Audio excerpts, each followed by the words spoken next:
All right. I have a PowerPoint here, but I was hoping to have the scripture up there, but that's okay. We're going to be looking at Matthew chapter 9. And I'm going to talk a little bit so they can figure out this microphone, because it's kind of irritating to me. I'm sure it's irritating to you.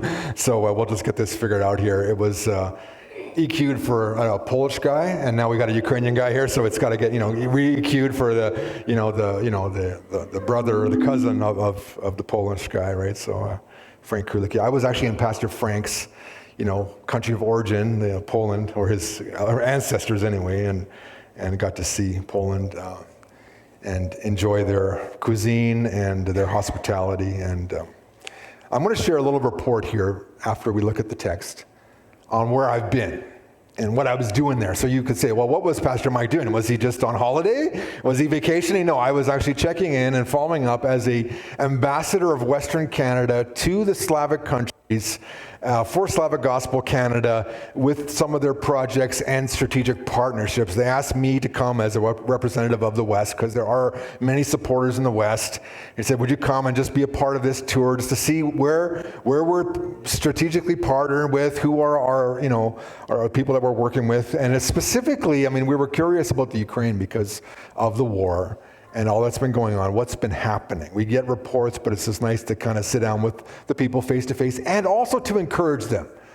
Because in Ukraine, they're wondering, does anyone care anymore? Or like, we got some media at the beginning, but are people still realizing that this is ongoing? And so that was part of the reality of what we were dealing with. And so we're going to get there in a moment. But here we're in the harvest, right? This is the reality of Lloydminster right now.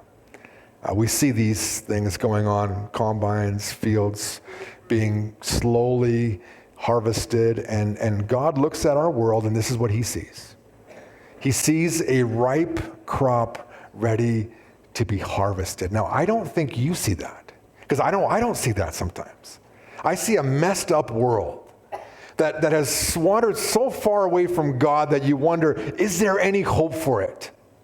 Right? Some of the foundational principles of human life and culture and society, things like family, are slowly being destroyed, and marriage and education, and we look at the circus, which is politics in our world, right? We look at these elitists that are trying to run the world through their big organizations, and you wonder, is there any hope? But then as I read the scriptures, God doesn't see it that way. He sees this. He sees a harvest. He sees ripe grain, ripe canola, ready for the combine to come in and start chewing away and knocking those seeds out of the hulls and filling up the bin and the hopper of that combine. And this is what God sees. He sees spiritual need. And he sent his son to deal and to bring hope to people. And that hope is applicable whether you're in Lloydminster, in Kharkiv, Ukraine, or you're in Poland or Central Asia or Georgia or wherever you are. People need the same thing. Hope. And Jesus is the answer to that. And so I just wanted to look briefly at Matthew chapter 9, verse 35 to 38. Maybe you have it on your phone or your Bible with you, but if you don't, that's fine. You just listen along. It's only a few verses. It's the end of a big ministry trip that Jesus had. Basically, Jesus preaches this Sermon on the Mount, Matthew 5 to 7. Oh, there we go. He preaches this Sermon on the Mount. All these people are listening. It's the manifesto of his kingdom. And then he goes out from there and begins to just show people how and who he is and what he can do. He encounters a leper. He's like, are you willing? If you're willing, you can make me clean. And Jesus says, I'm willing. And he, the Jewish man, touches a leper, which you don't do if you're Jewish. And he heals them. He encounters a Roman centurion who sends his slave to him to says, yeah, my servant, my servant is sick. Could you heal him? And Jesus is like, okay, I'm on my way. And he's like, no, you don't need to come to my house. Just say the word. And so Jesus says a word, and in a different location, a servant is healed.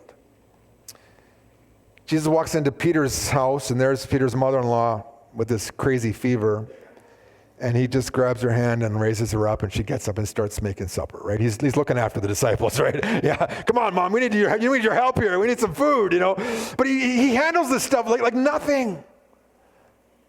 He's riding in this boat, and there's this horrible storm, and it's like gonna just send the ship over and down to the bottom of the lake, the Sea of Galilee, you know, and all of a sudden, Jesus gets up and he just says, just be quiet. And the storm just stops. Boom. They land in this Gentile territory where there's pigs feeding on the hill, and these crazy demoniacs come out, and they're screaming and yelling, and Jesus casts the demon out into these pigs, and the pigs go down and they're drowned. And like, he just handles anything. The worst situations that no one on this earth can handle, Jesus just walks in and boom, it's done. He finds this paralytic coming to him, and he tells him that his sins are forgiven, and everyone's like, whoa, who does Jesus think he is? He's like, yeah, just so everyone knows that I got the authority to do this, get up, take that mat and walk. And he gets up, rolls up his mat and walks out the room. All of the effects of sin in our world are nothing to Jesus.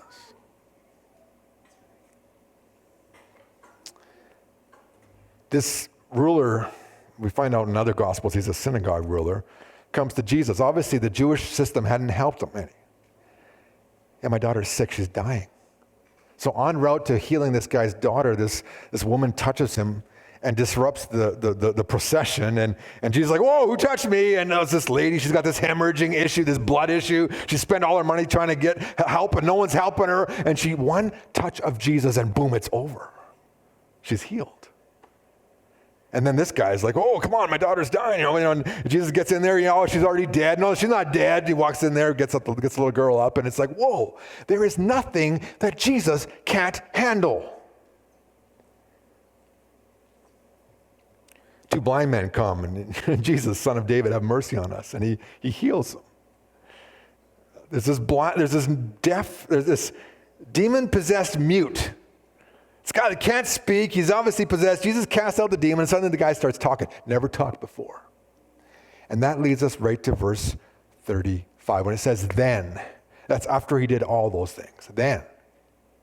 So you see, Jesus can handle any situation, any circumstance, all the effects of sin in our world that we live with, even today. Jesus walks in, and boom, he handles it.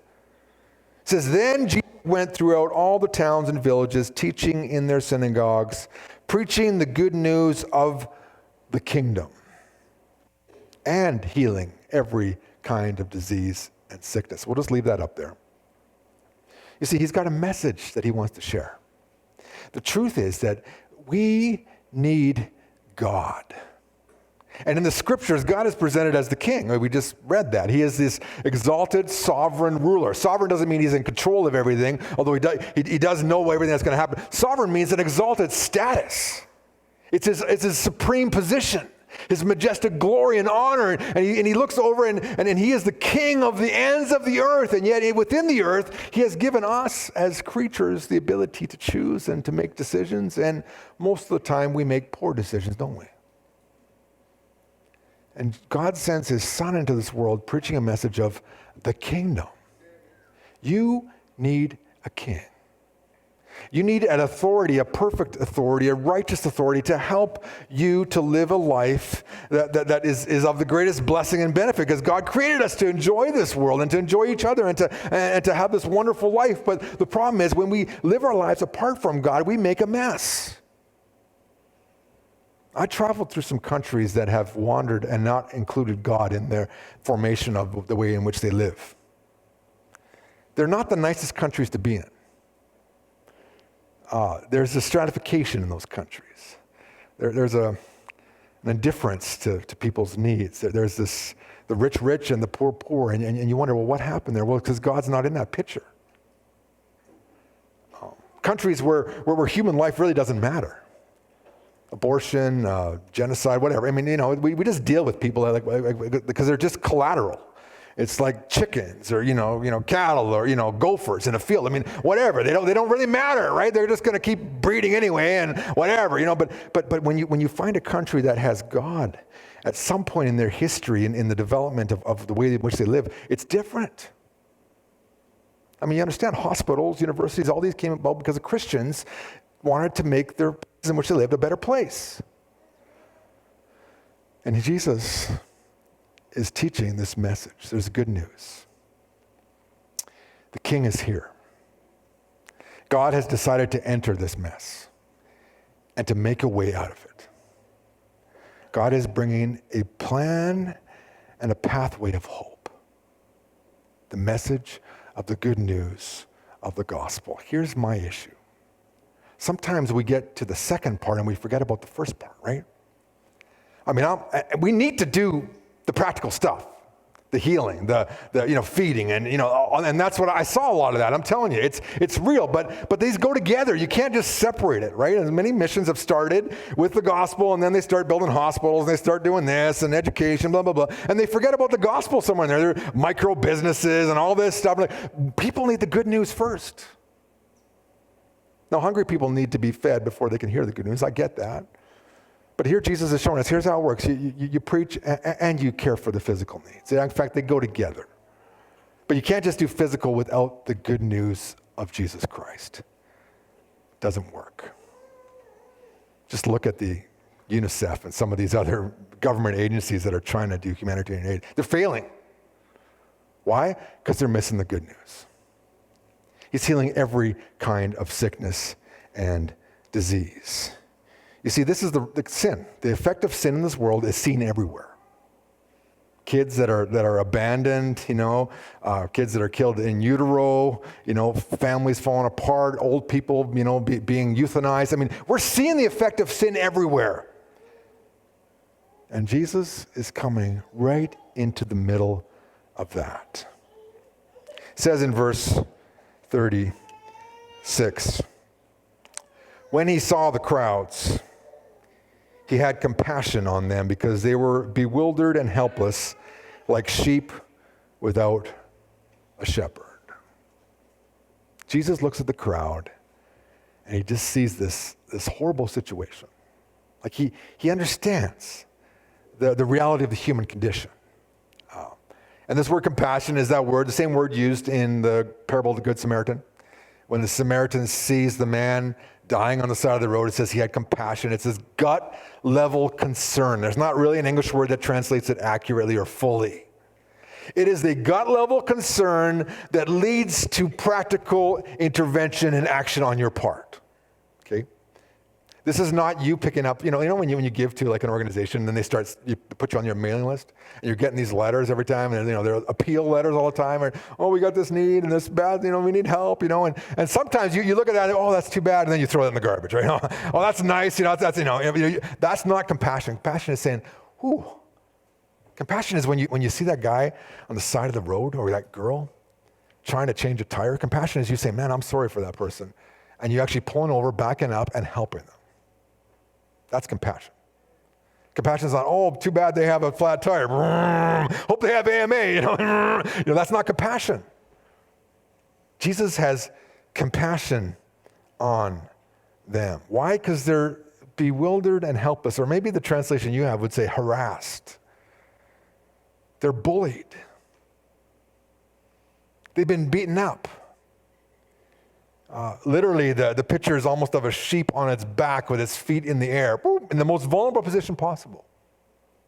Unable to get itself up. And there's no shepherd to push them up and get them on their feet.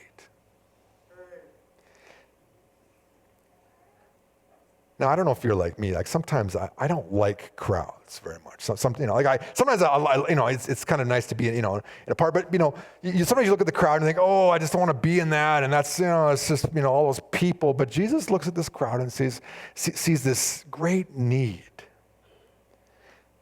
People that need hope and help. And Jesus invites us to see the crowd in the same way. Some of you look at our world situation and you think the solution is to escape the world, to can more food, to raise more animals and livestock, to dry it so that you can live through an apocalypse or whatever, and just kind of insulate yourself from this horrible world in which we're living in. Some of you are tempted to do that. Maybe you're even doing that right now. And the Bible actually doesn't advocate that. The Bible says, look at this world and feel something for it. Feel something so much that you're actually willing to step into it and try to do something. I'm going to show you some pictures in a few moments of the Ukraine and just the war. Two responses in Ukraine. One is to run away and get out of there. Start a new life somewhere else. And for some, maybe that is the right answer. But for others, the response, especially the church, was to load up vans and drive into the conflict. Drive towards the mess. Drive towards the place where there's holes in the ground and houses destroyed, and bring food and water and generators and hygiene products to those that were left behind. 2 responses. What's the difference? Compassion that leads to action. They're like sheep without a shepherd. And so they're like, what are we supposed to do? And he says to his disciples in verse 37, the harvest is plentiful, but the workers are few. Jesus looks at this world and sees opportunity. Do you see it that way? Oh, it's a horrible place. It's awful. And old people, don't say this to young people, okay? Oh, I'm sure glad I'm not raising my kids today. Don't say that. That doesn't help them. It's not nice. Pray for them. I don't know what you're thinking when you say that. Don't say that. The harvest is plentiful. Perhaps the worse it gets, the more the chances that people begin to look outside of themselves for answers. And as they look through the world, they see that there's not a lot of answers. And suddenly Christians show up with blankets and with food, and they're sharing the gospel, and they're like, this is the answer. It may not fix the fact that my flat in that apartment building is totally destroyed, but now in my heart, at least I know that I belong to God, and that my future is in His hands. I don't know how it's going to work out, but you know, God meets people in those broken places. The harvest is plentiful, but the workers are few. What are we supposed to do? Well, in verse 38, therefore, ask the Lord of the harvest to send out workers into His harvest. That's what we do. So as we begin a series on prayer in the next few weeks, the first step as we look at our world and the situations is God, would you send people to bring the message of hope? I pray this for our city. Understand that? I pray that God would send workers into Synovus, into the oil field sites and the supply places where you work, and the offices, the banks where you guys are employed, the schools where our children attend. I pray for workers into His harvest field. For workers to go to the ice hockey arenas and to the football fields and the baseball diamonds. For workers to bring the good news of Jesus Christ. Pray for workers. Now, there's a dangerous thing in this prayer. Because in chapter 10, verse 1, it's not on there, it's okay, but he sends his disciples. Guess what? You're the answer to this prayer. Ha ha ha. Go over, it's a dangerous prayer to pray, right? He may drag your kid to Chicago or Africa, Boston, or who knows where. That's okay, right? It's His harvest field. So, on that note, we'll jump into the PowerPoint. And I just have is there a clicker there, Lisa, on the right on the ground there, yeah, sorry, right underneath the chair there, yeah, there we go. Thank you. All right. I entered Ukraine after crossing the Polish border crossing. It was a 2-hour crossing. They looked, through our documents, and here we are. It's, getting late. Now, the issue we have is there is a curfew still in Ukraine. So midnight, they want everyone kind of in their houses, right? So it's getting to be 10:30. We have driven at 160 kilometers on the Polish highways. It was scary. I was good for my prayer life. I was praying. It might not be the war in Ukraine that kills me. It might be the Ukrainian driver. Anyway, so I'm entering. This is the town. This is the country my grandparents came from. And I'm entering into this country, which is a country at war. And so I'm on the western side there, the far left of the map. You'll see it's a large, on the right side is where most of the conflict, and the south is currently going on. So anyway, this was interesting. All these churches are open every day, probably twice a day. There's different services going on. This was a service in progress. They actually locked the gate. I was like, maybe that would work at NewLife. You might actually show up on time if we locked it.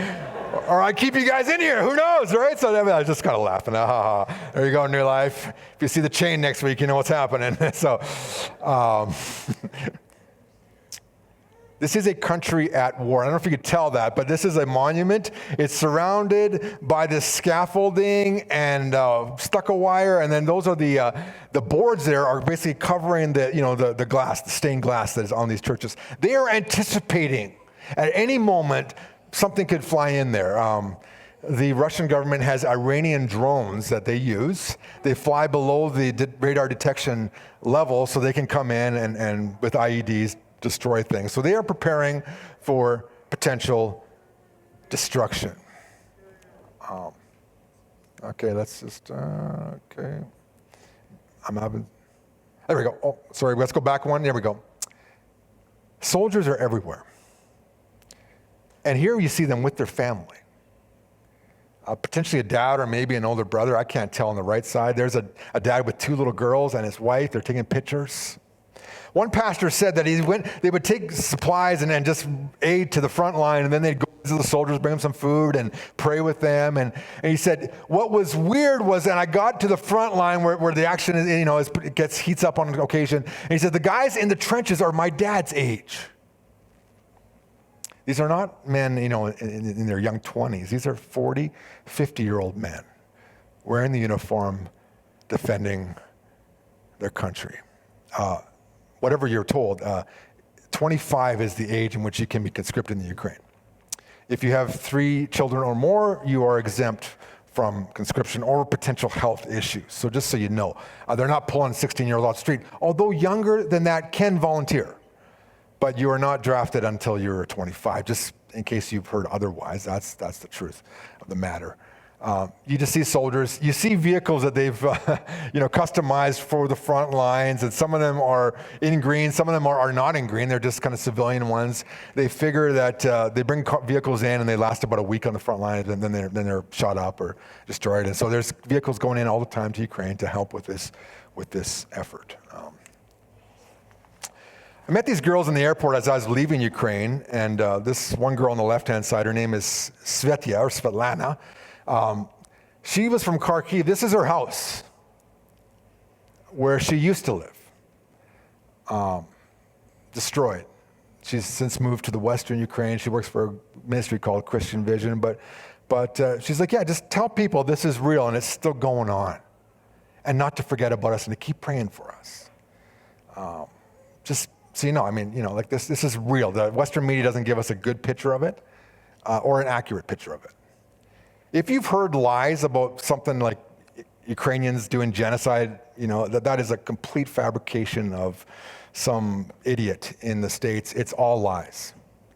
Don't believe it, and don't get caught up in those stupid threads of misinformation. And I'm just having a problem here getting this thing to work. All right. There we go. Okay, sorry, go back to the next. Sorry, go back. Here's a church. Here is a list of people that have died already in the war. They've got this thing, please pray for these and their families. And so I'm like, this is a tiny little church, and this is just one, 6 sheets of names and pictures. And I thought, yeah, this is real. So I met with the regional pastors. These are men that are located in the central and western region of the Ukraine on the right-hand side there, each of them responsible for a different state or province, an oblast they call it. And they each shared what they were doing. What they said was, the week before the war, they got together and said, something is going to happen. What should we do? And so they prepared a plan. He said there were a couple guys in the room that said, nothing's going to happen. We don't need to do anything. And the one guy there in the middle there, he said, we decided, no, we're going to have a plan. Depending on where the conflict happened, the other regions would respond accordingly. Primarily was transportation, moving people out, housing, food, and just kind of the stream of people getting away from the conflict zone into safer regions. And so these men shared how each of them, some of them now are loading up buses and vans every other week, and driving into these zones and delivering food and hygiene supplies and water and generators to people in need. They are helping the helpless. And SGA Canada is partnering with these guys and helping them to have the resources and support to bring this food and supplies to them. And the next, there we go. This is Ukrainian Baptist Theological Seminary in Lviv. This is interesting enough. This seminary had 60 people in it 5 years ago. Today there's 2,000 students. So somehow the war hasn't slowed this ministry down. In fact, it's accelerated. Now they are working on a program to have 17 We Care centers located across the country of Ukraine, where they provide support to displaced people and to people in need, and as well as also helping go bring in supplies to the front lines.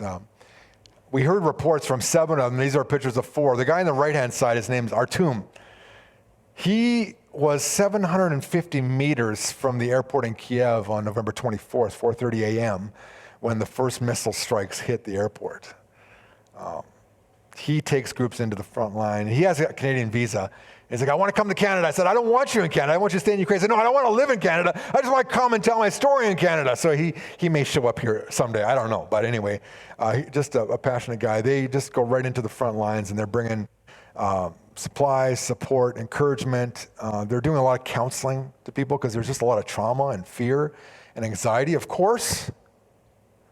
You know how we get those alerts for like tornadoes or missing children on your iPhone? Well, they get those from missiles in Ukraine, right? So they'll get this alert, oh, there's a missile coming. It's coming from the south, it's coming from the east, it's coming from the west. It gives them an approximate time to their location of when that would land, if it does land there. And so this is normal life for them. These guys shared their stories of how at the beginning they were just helping thousands of people move through. And now they're providing support, and they're preparing for the next stage, which is people coming post-war home, widows that don't have husbands anymore, children that don't have parents. They're thinking about, okay, what are the long-term ramifications of this war? And so UBTS has developed this 17 We Care centers. We visited one in Lviv.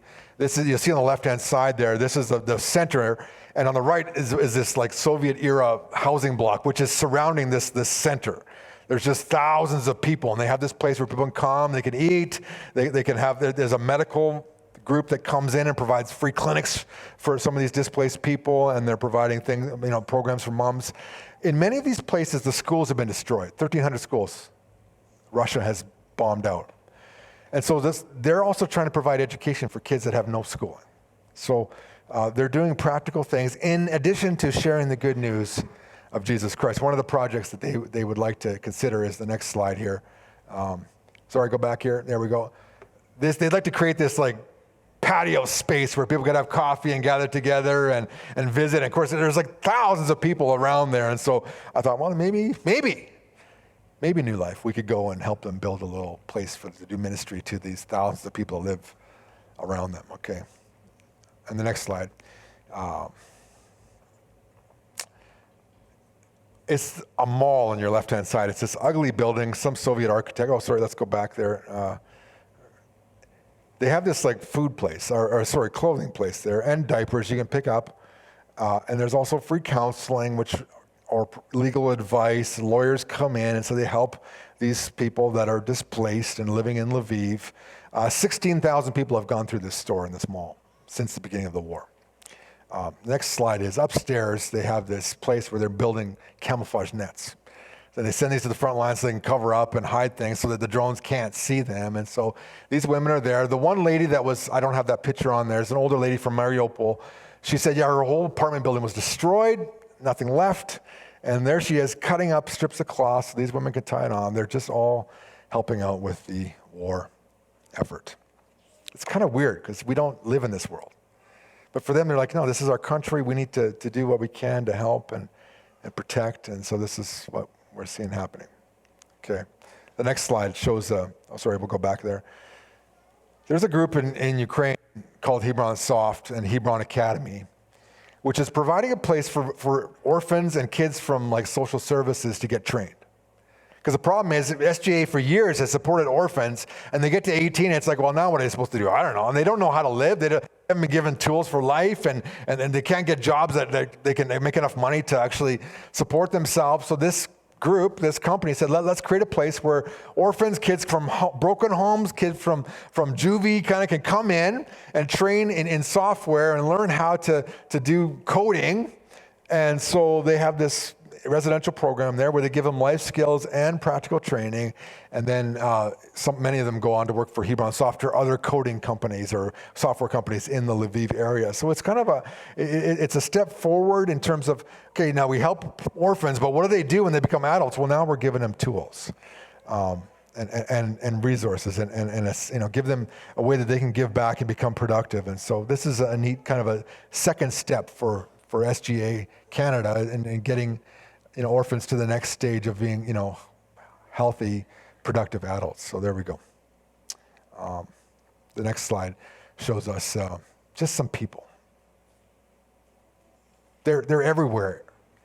People with real needs that need Jesus. And God says, when you look, what do you see? And of course, the next stage, there's a lot of religious activity going on. And in the next slide there's a lot of religious activity going on. And the next slide, there's churches everywhere, but we don't need buildings. We don't need religious activity. We need Jesus. And that's what we want to pray, is that workers would go into the harvest to share the good news of Jesus Christ. We also met with some Georgian pastors at the last part of my trip. Georgia is a country with 500 believers in their churches, and these are a few of the pastors, and we just talked about some of the projects they're doing. I got a picture here of Georgia. This is the country. You notice it's surrounded by Russia, Turkey, Armenia, Azerbaijan. It's fairly kind of and close to where the war is going on, but they've supported many Ukrainians that have moved out and are looking for support. So here I have a next slide. There is a picture. Here's in a church. There was they're providing humanitarian aids to Ukrainians. The last part of my trip with that group was this meeting Vitaly Moroz. He was from Volgograd. He drove down to Georgia because we can't go into Russia. And he talked about how from the Russian side, he was going into these war-torn areas and bringing aid and support and setting up clinics and places. And they have baptized more than 150 people in the Mariupol area and continue to provide ongoing support. They send a team in for a week, and then they send another team in, and then that team comes out, and then another team in, and that team comes out. And so every week there's a whole group of people, and they stay there all week. They have soup kitchens. They're doing, Bible studies. They're just helping the people in these areas that have been destroyed. And so from the Ukrainian side, they're doing it. From the Russian side, they're doing it. It's encouraging. He runs a missionary school in his church in the Volgograd region where they will train 5 to 7 missionaries and send them out every 10 months. And they're having great success with mission. And so we still have some connections with Russia, and thank God for guys like Vitaly Moroz, who is a Ukrainian living in Russia. He's sort of this no man's land. He's got this son that's 17. He doesn't know what's going to happen to my son, because if he stays in Russia, he could get conscripted. If he goes to Ukraine, he could get conscripted. He's sort of like, what do I do with this? And I'm like, well, I'll pray for you, Vitaly. But anyway, so Russia is Ukrainian. I said, how do you get in there? What do you do? He says, well, when I go in there, I say, we're not Russians, we're not Ukrainians, we're Christians. We don't have any weapons. We just have food and water and hygiene products. We're just trying to help the people that need help. And so the Russian soldiers let them go in, and they do their thing, and they get out. And so thankful for that. Again, one more picture just of some people. Whether it's that little gypsy girl carrying a bouquet of flowers trying to get a few rubles out of someone. I watched her for 10, 15 minutes. I don't know where her parents were, but she was about this tall. Or the blind accordion player, or the musician with the weird Ukrainian instrument. The Baba with 3 lemons trying to hawk them off at the entrance to the pharmacy in Georgia, or the street worker there who's sweeping and cleaning up the streets in Georgia. I mean, these are people that Christ died for. And do we see that when we look at the people around us, that they're people that God sent his son Jesus to die for? All right. So what's our response? Matthew 9, verse 38. Ask the Lord of the harvest to send out workers into his harvest field. Okay? We're going to shut off the live stream now. Those of you who joined us online, glad you came, glad you joined us. God bless you. But we're going to go on to the second part of my report, which you don't get to see unless you're here, because